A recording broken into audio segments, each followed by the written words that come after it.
I'm sorry, I can't stop thinking about the one that we didn't read where the title was just, I showed my mom my penis. And I keep thinking, why? Why? God, why? Do you want me to read that one? Yeah, just read it. It's a really, really short one, so we can do two. Okay, let's knock out two. Okay, this is from 4 years ago. It's from the subreddit called True Off My Chest. I just showed my mom my penis. And that's it. That's how it's short. Yeah, and sweet. They didn't say anything else. So my dad lost his keys and I was accused of stealing them. My mom got really angry at me, and although there is no evidence I did it, even my dad doesn't remember where the keys are, I was the number one suspect. I offered to help them find the keys, but she refused, saying I have them hidden under my clothes and I'll drop them somewhere to clear myself of charges. She also said she knows for sure that I hid them. When she finally agreed to let me help them and I was getting off my bed, she once again repeated that I carry the keys with me. I got so upset. I stood up in front of her and started to undress. First, I took off my shirt, and then the bottom part was next. I took off my shorts, forgetting I didn't have underwear on. It was Saturday, and I sometimes don't bother to wear it. And then she saw my fucking dick. She turned around, and I put the shorts back on, and we both acted like it didn't happen. The keys remain lost, unlike my mom's memory of my dick, by the way. I need emotional support, please.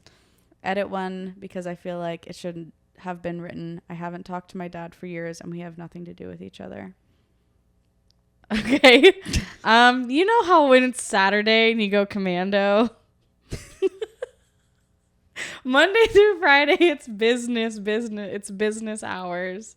So that is a weird thing to do, even if he thought he had underwear on. That, I'm sorry, that's a little strange. Yeah, it sounds like he was at his last limit. I also don't know the age of this person writing in. That's true. We don't know anyone's age. But it kind of reminded me of you because what the fuck, bro? Because I don't have a penis. That's not what you said yesterday. You said you had two. I'm not making that up. You said that. I was being stupid. I know, but I should read more. You should read a book, girl. But I feel like sometimes there's sort of like a scapegoat in families of this is the person who gets blamed if something is missing or broken. And I feel like a lot of the times you are put in that role of like, this thing is fucked up, Tess. Where is this? Do you feel that has happened to you? You think I'm the one that gets blamed for I things? think you get singled out most often for... That's probably because I've done more fuck shit. You have a track record. I used to have a kind of a problem with lying when I was younger because I would do something and then I didn't want to get caught. Like I would accidentally break something in the house. Like if I broke something, I would just put it back on and then it would break and mom would be like, what, did you do this? And I'm like, no, I have no idea what you're talking about. Okay, you're just like practicing your gaslighting. Yeah. I don't lie anymore because the anxiousness of like having to continue to remember something. You have to keep up the lie. Yeah, I don't. And it eats at you. Yeah, exactly. That's why I didn't enjoy reading Crime and Punishment in high school. Because he's like trying to keep his murder a secret. Oh my God, if I murdered someone, I would immediately tell the cops. Okay. Like, first of all, I wouldn't just murder someone. If I did, it would be an accident. It would be manslaughter. Which is so weird because manslaughter actually sounds way more intense than murder. It does. Slaughter is like... Or as I like to say, man's laughter. But if I accidentally killed someone, I would immediately go to the cops and be like, I did this, please put me in prison. Like, I can't deal with the anxiety of like trying to not be caught. You need to take a step back a little bit from that. You can admit to doing something on accident, but it still want you to fight in a trial with a lawyer unless you really fucked up. And you deserve punishment, but... Like, what if I accidentally hit someone with my car? Wow, what's going to happen with the podcast if you're in jail, Tess? Oh my God, that would be so cool. Podcast from prison. They do not let you do that. You have to. They let people fuck. They could let us film a podcast. Okay. Did you see that trend going around where it's like people in prison posting TikToks because, you know, they get contraband items. So people were getting phones in there and like filming videos of themselves and posting. It's so surreal to see a selfie video of someone in prison. No. Because you're like, first of all, they're going to know it was you because you're in the video. But I guess we could figure something out. Yeah, we'll figure it out. You're going to have to pimp yourself out to get a podcast mic in there. I guess so. Anyway, back to this. There's one comment here that's really funny. It says, imagine if OP did take off his pants and all of a sudden keys just fall out of his crack. I literally was thinking that it'd be really funny if it dropped to the floor. Not just like a set, but like 5 minutes worth. Then when it seems like he's done dropping keys, more come out. It's like a cartoon. Yeah. Type of thing. Yeah. Someone said she changed your diaper. She's seen it before. Bigger issue is her accusations of stealing and lying. The strip search should not have been necessary. It wasn't even a strip search. Like he voluntarily stripped. This person goes, I often forget that I don't have underwear on when disrobing in front of my parents. Yeah, you're like, it's kind of a weird circumstance. Like he's embarrassed and horrified, but also like you did not have to take off your pants. Yeah. I get you were trying to make a point of I do not have these keys on my person. This is so weird. Yeah, it is weird. People are kind of like fucking with him in the comments. There's some people that are like worried. They're like, this hits home. Are your parents abusive? My mom lost her keys once, blamed it on me, and grounded me for my birthday and wouldn't let me go anywhere. And OP responded and said, yes, when I was younger, I argued a lot with my dad, mostly when he was drunk. Once after an argument, we exchanged words for the last time. We haven't been talking for years now. My mom isn't a bad person, but I wish she sided with me more often back then. Okay. So. It sounds like it's definitely a tense relationship, and he was at, like you said when we first finished reading the story, he's kind of at his wit's end and doesn't know how else to prove that he does not have the keys on him. But I don't think I would start taking off my clothes if I was being accused of like having something in my pockets or something. Yeah. I would maybe turn my pockets inside out, or I'd be like, I'm a girl, I don't have pockets in my jeans. I never really like taking off my clothes in any situation. Unless I know I'm going to get lucky. Okay. Thank you. I was curious about that. I don't know if there's much else to say. I just wanted to know what the fuck was up with the situation. There's not much else to say. There's one other guy who commented saying getting completely naked has always solved a lot of confrontations with other people for me. And he has a little story. He goes, several years ago, I was just a young corporal in the Marine Corps. I got into a physical altercation with another much larger Marine in front of several other people at the barracks. He was significantly bigger than me, one of those kinds of guys that worked out twice a day. His legs were the size of my torso. Anyways, upon first contact, I knew he was going to destroy me in a normal stand-up boxing type fight. If I had any chance of survival, I was going to have to make some strategic decisions for my safety. He ninja'd me pretty fast and grabbed a hold of my neck and was trying to choke me, and I managed to trip both of us on the ground. I was flailing my arms behind my head, trying to hit anything and not succeeding.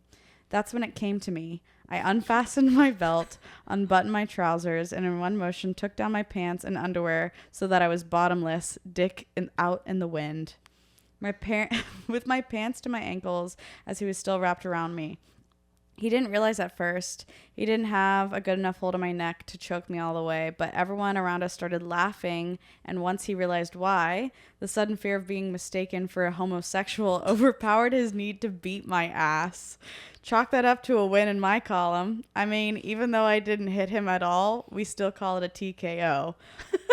I'm telling you, life advice. If you want to end an argument or end a fight, get naked. Works every time. All the time.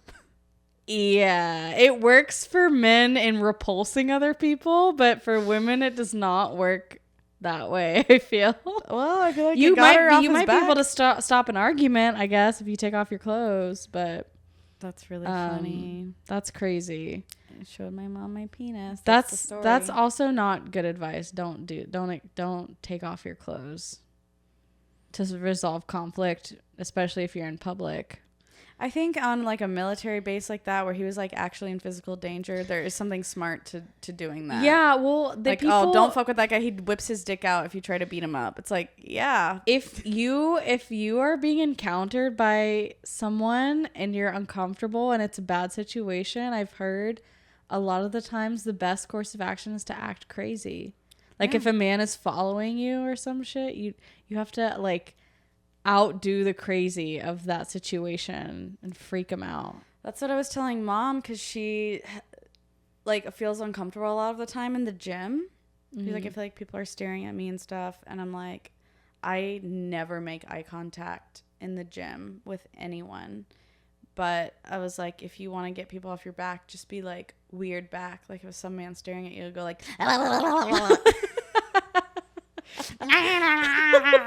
they'll leave you alone.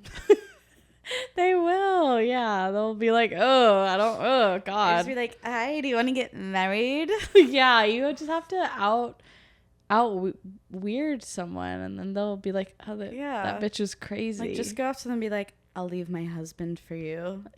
Well, like, okay, that's maybe don't do that. I think that would freak someone out. They're like, what the fuck? I was just looking at your ass. Why are you saying that to me? Don't look at her anymore. Yeah, someone might be into that though. Yeah. Most of the time, if a guy's staring at a girl in the gym, he's really just like checking out a piece of your body for a second. Like, it's not as heinous or sinister as I think it can be. You know, it's usually just, oh, there's this rack of titties. Fuck, I looked. Yeah, they're not thinking that much further. I hope not. Yeah.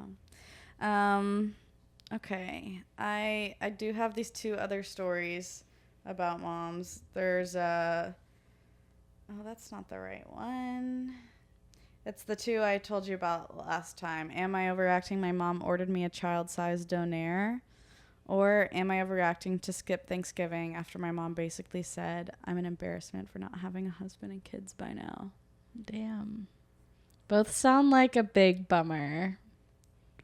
Let's do the donaire one. Okay.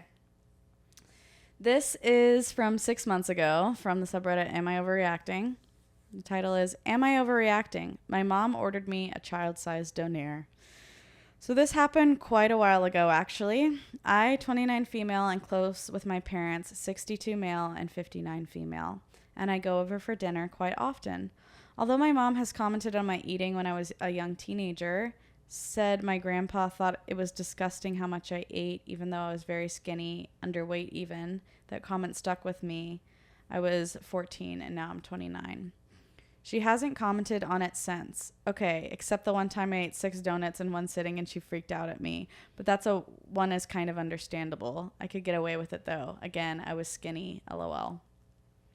So this one day, my boyfriend and I are coming over and my dad is gone for work. My mom wants to get us donaires, so she texts me to ask what size we each want. We both order regular size donaires. I was so excited too, lol. We are watching a movie together and the order gets to the house. She pulls mine out and it feels tiny, like super small. And my boyfriend's is clearly a regular size. I confront her about it and ask, and she said, I ordered you a child size. You never finish your meals. Which I do have eyes bigger than my stomach a lot of times, but I didn't think a regular donaire was overdoing it. And also I was starving. I finished mine way before they finished theirs, and I felt kind of awkward. My mom must have noticed because she's like telling me not to make a big deal out of it. She said she can order me another donaire if I really needed more food. I said no, obviously, but I don't know, guys. It just made me so uncomfortable. But maybe I'm just being dumb, taking it to heart too much. My feelings were hurt. I texted my dad and told him about it. I guess he told my mom, and then my mom totally freaked out at me. She called me in extreme anger, saying I went behind her back to talk to dad. I apologized and told her the situation just made me uncomfortable.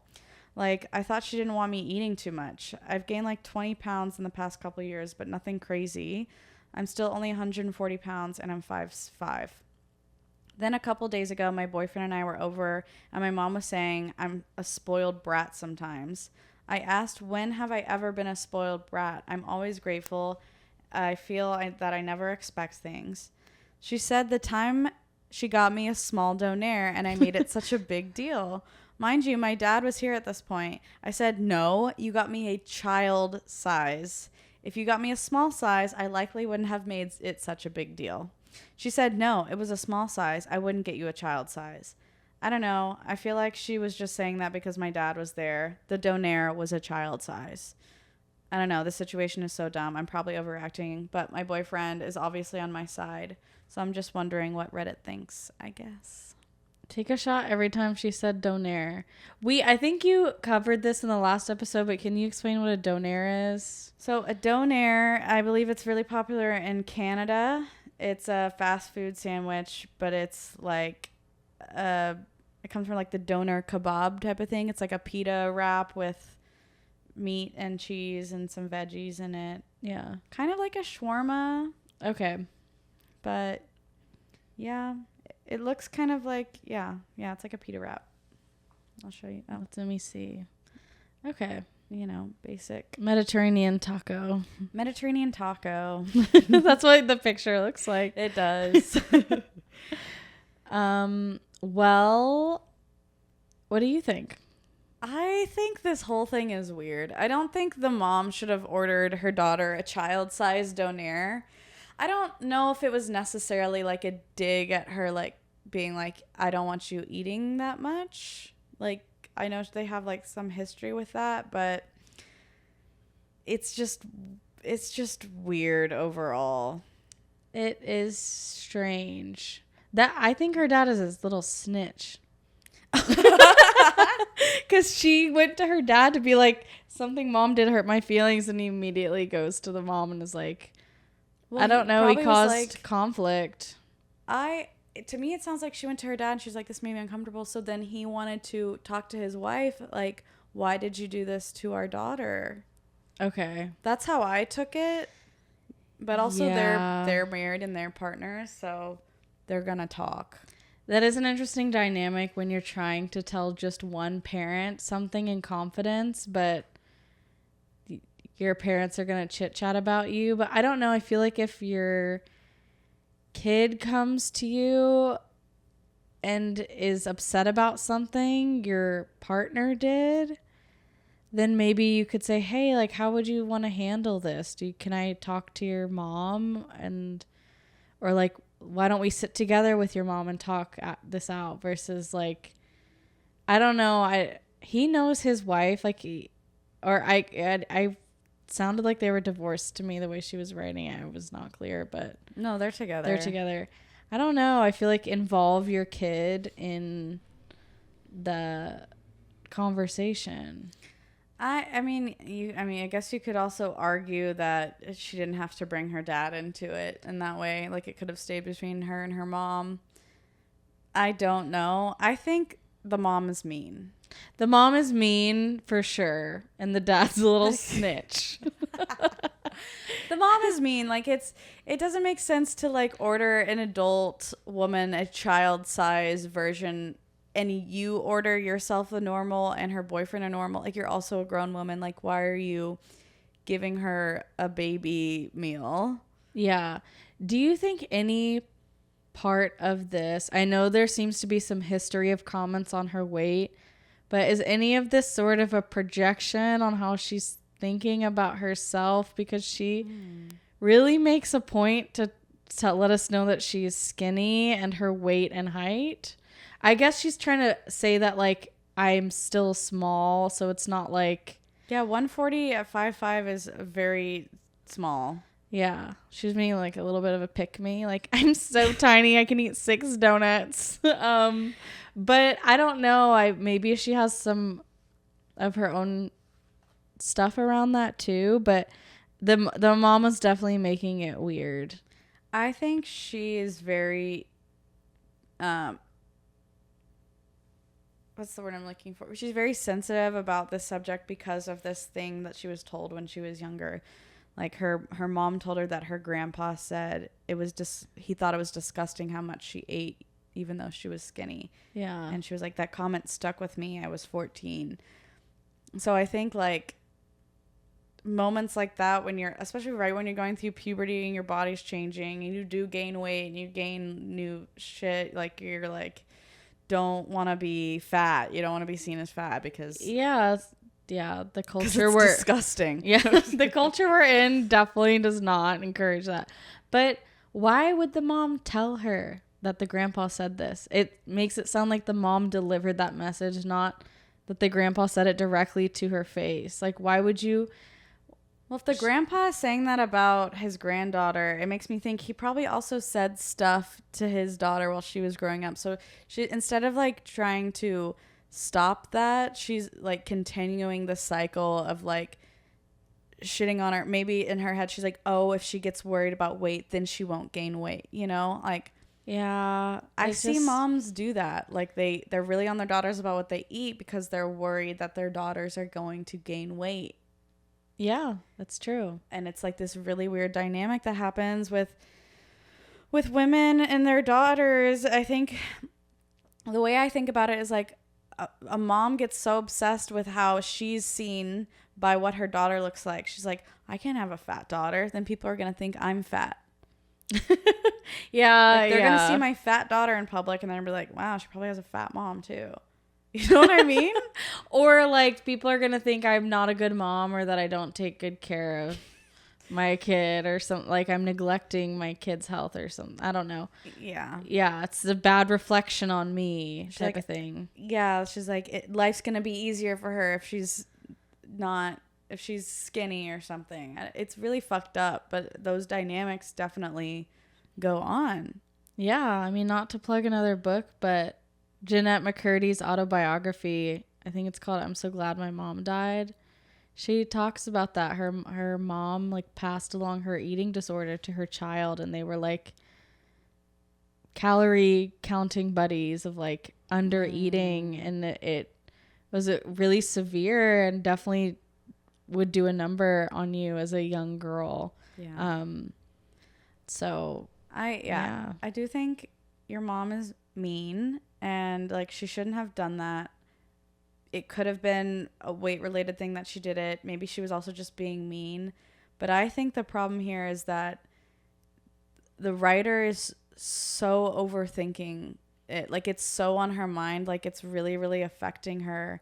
And I think in order to get past this, you can't really talk to the mom. She's not gonna say sorry. Like she's already shown, she's like, you're ungrateful that you didn't like that donair even though it was for a baby. So you have to like develop these skills to like not let your mom like control how you feel about yourself, or like that's true, and that's really hard to do, but it is really sad and annoying when someone does something that upsets you or hurts your feelings, and the act of you expressing that makes them angry that you are upset about something.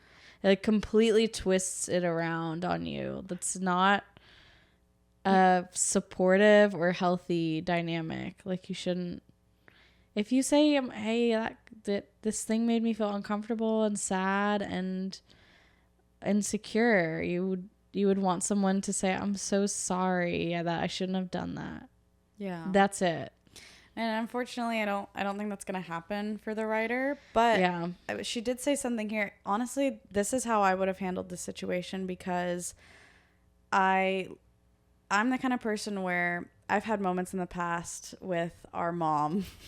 Yeah. That it's not the same thing as this, but like I will take it the next step to prove a point. This isn't necessarily the healthiest thing, but she did say that her mom noticed she finished her food and she was like, she can order me another donair if I really needed more food. I said no, obviously. I would have been like, yes, order me another one. Because then it's like, yeah, you did the wrong thing, so order me more food because you fucked up. So if she does something like that again, I'd be like, yeah, actually, you didn't get me enough, so I would like another donaire. And you're going to pay for it. Again, you could have done it right the first time, but Yeah. I'm not going to let me go hungry. Yeah, that's fair. Yeah, no, our mom's not as intense, but she definitely will have comments sometimes on like certain food things. Yeah. Like She's a little bit of an almond mommy. yeah, she cares about health. She's always like, I just really want you to be healthy, which is normal for a mom. But I remember like one time I bought like, I can't remember what I brought over to their house. It was like a Powerade or some sort of electrolyte drink. I just felt dehydrated and I liked the flavor and I brought it over and she immediately like picked it up and looked at the nutrition label and was like, that's a lot of sugar. And I'm like, I don't drink these every day. I'm just drinking one today. Okay. I don't have a case of them at my home. She loves to look at a nutrition label. Yeah, she does. And I'd be looking at nutrition labels too in the store, but yeah, it's funny. Yeah, you know. Or like when I lived there, she would sometimes stare at whatever I was making. I'm like, yeah, you're yes. like, I feel you judging me because you wouldn't make something like this, but yeah, I'm making it. Yeah. Everyone's different with their own stuff. I think a lot of times, like I said, with mothers and daughters, they can get really obsessed with what you're putting in your body. Like I remember us like getting a milkshake and mom being like, I don't understand how you can have a milkshake.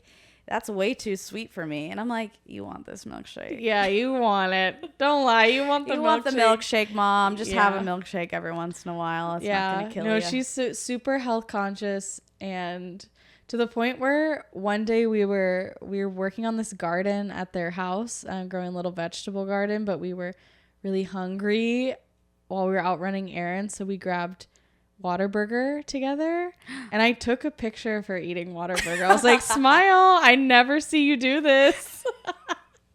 So I have a picture of her with a little friend. But I caught you red-handed. Yeah. You're eating sodium. But I told her, I was like, I need to take a picture because like this is a rare sighting. And she's like, yeah, you're right. I think I only go to Whataburger like once or twice a year. Yeah. Sometimes she'll get a cheeky Dairy Queen. Yeah, our parents love to make a Dairy Queen run for sure. Yeah. I'm just looking at the comments. This person said, nor. Oh, wait, not overreacting. Dude, one time I told an Australian person, like, y'all be like, nor. And he was like, what are you talking about? I was like, you haven't seen Americans make fun of Australian people saying nor. Nor. And he had no idea what I was talking about. I said, say no right now. And he was like, he said no normally. And I was like, shut the fuck up. You bitch. Give me what I want. Okay, I guess NOR stands for not overreacting. Okay. Nor, which also does work for the answer. It Am I overreacting? Nor. Nor, your mom has no place. I can't do the fucking accent. Nor, Cleo. Cleor. I named my cat Cleo partly because of that. Cleor. Nor. Oh, man. Your mom has no place to put down her child. I don't care what size my daughter is. I would never put her down like this, especially in front of others. Your mom sounds like a bully. Yeah. OP says, thank you. I think maybe she doesn't realize she does it. I don't know. It's very strange. I've confronted her about what she said to me, that my grandpa was disgusted by me. And she said that she never said that. I don't know if she's gaslighting me or just really doesn't want to believe she would say such a thing to me. It's hard because she has MS, and I don't know what I would do without her. I don't know what I would do without her had I lost her too early in my life. But stuff like this definitely bothers me. Although I'd rather just have a relationship with her than start arguments and such about these things. Oh, there's like an added level of guilt because she has a like intense illness. Mm-hmm. That sucks. Someone goes, what is a donaire? I get annoyed when people ask questions that is something that you obviously could just Google. Yeah. Like if you typed what is a donaire, why didn't you not type that in the Google search bar? I know. Like, They just didn't want to leave the Reddit app. Someone said I had to Google this because it was all I could focus on in the story.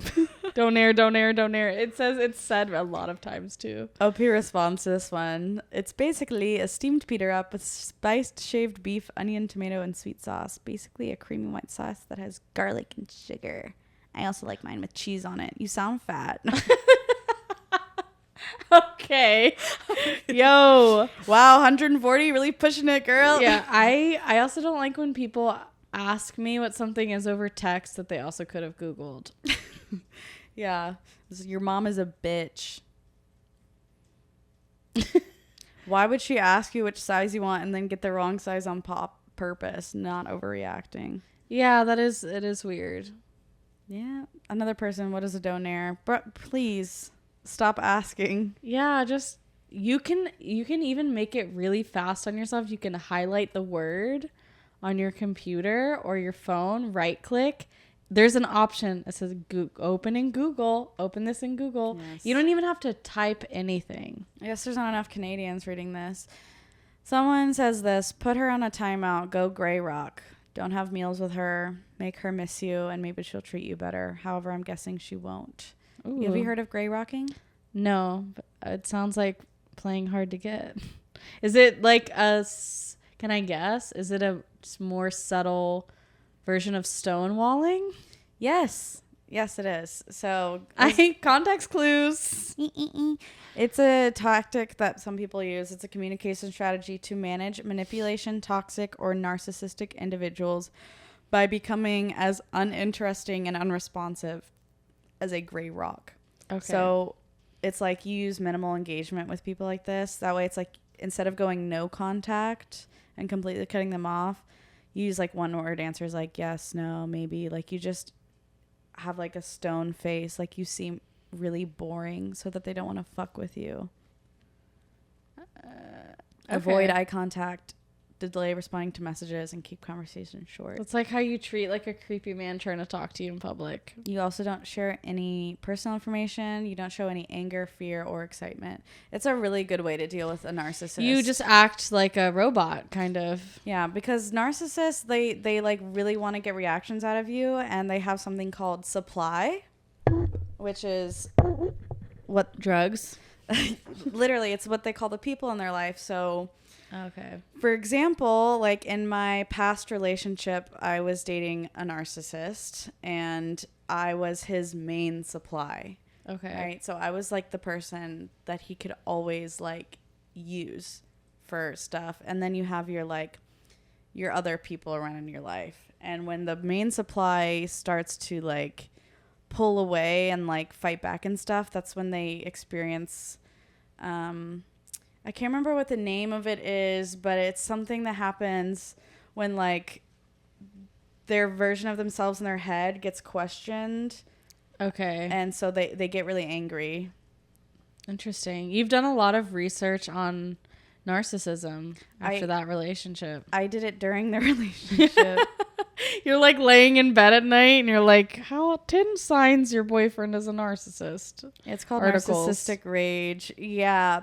And like, I know a lot of people are like, I'm dating a narcissist. Like it gets thrown around a lot, but my boyfriend was actually told by a therapist, like my ex was told by a therapist that he was a narcissist. So he fit like the textbook descriptions of it. So I was doing a lot of research to try to see if like there was something I could do. I can fix him to make it better. Yeah. Like I kept getting like all these online things where it's like, read this book. It's called When the Narcissist Dates the Empath. Why empaths are so attached to narcissists. You know, the whole thing. Yeah. And like that was actually the first time I got on Reddit was because a lot of people are like, I'm dealing with this narcissist. Like, yeah, people are like, honestly, in my opinion, the best way to deal with narcissists is just to completely cut them off and never, ever look back. Is our narcissist a lost cause? Okay, so no. I would say like the majority of people who have narcissism are not ever going to change because they have this grandiose ego version of themselves that is what they put out into the world. Yeah. And that's what they think they are, even though very painful to deconstruct that. they're not that in reality. Yeah, you're really insecure. They're the most insecure group of people, even though they seem like they're not. Yeah. So it's really, really hard to get past that wall. And most of the time, like, they don't want to. So I have heard of narcissists that actually have gone to therapy. Because it's really hard for a narcissist to go to therapy because then they just try to start manipulating the therapist.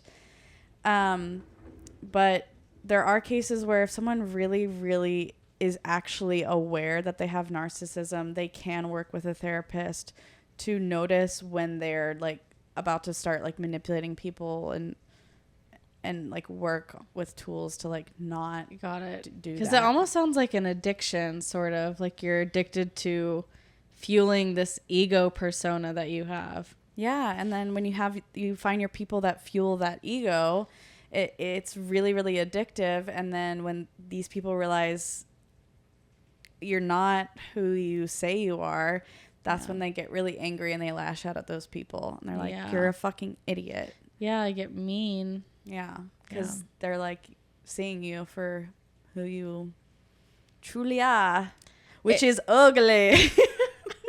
We're done. I love that movie.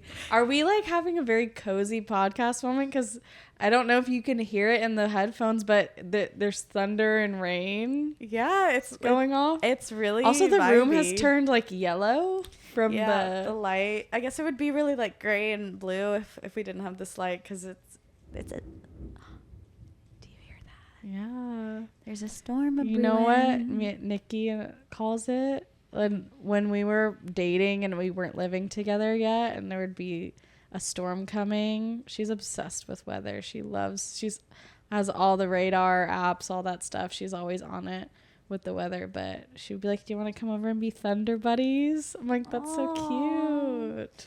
I love that. that. That's when you just want to cozy up.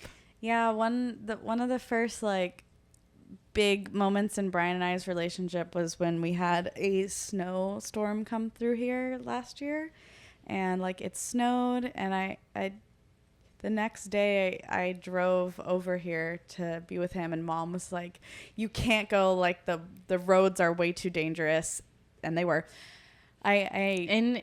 In this part of the country, if it snows, everything is shut down. We don't have snow tires. We don't have the infrastructure to handle snow. Yeah. And I didn't take the highway because I was afraid of the highway. But that was actually a mistake because I went on Memorial, which has a lot of bridges. And curves. A lot of bridges and curves. And I think they're more likely to take care of the highways. Yeah. Like they'll salt those down first before... Yeah, so I didn't realize that. And I was on the phone with Brian. He stayed on the phone with me the entire way over here and like talked me through because my car started sliding and I'd never experienced that before.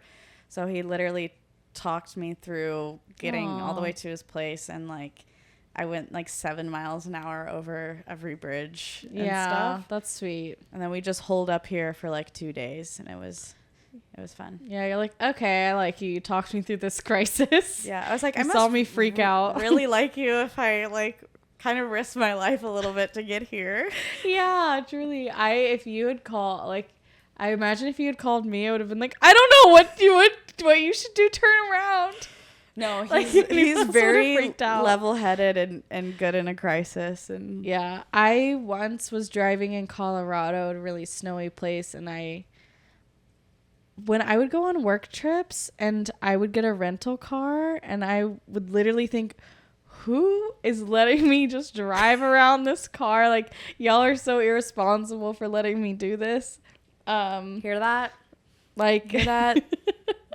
I can't think of any rental car. Hertz? You hear that, Hertz? Yeah, no, I just was like, I didn't feel like an adult yet when I was doing these things, even though I was an adult, just like young 20s. And I was like, why would you let me be 25 and rent a car? I don't know. But one time I still don't think you're an adult. Wait, what? Really? I'm a 30-year-old baby. No, but you're my sister. You don't have authority. What the hell? But I was driving this car by myself in Colorado, and it like started sliding on the ice, and I was just like, why am I driving this car? I should not be doing this. It's terrifying. I got into this job to be a copywriter. I was supposed to be sitting down at a desk writing. Now I'm slipping, sliding on the ice and shit. Yeah. Get me out of here. Yeah.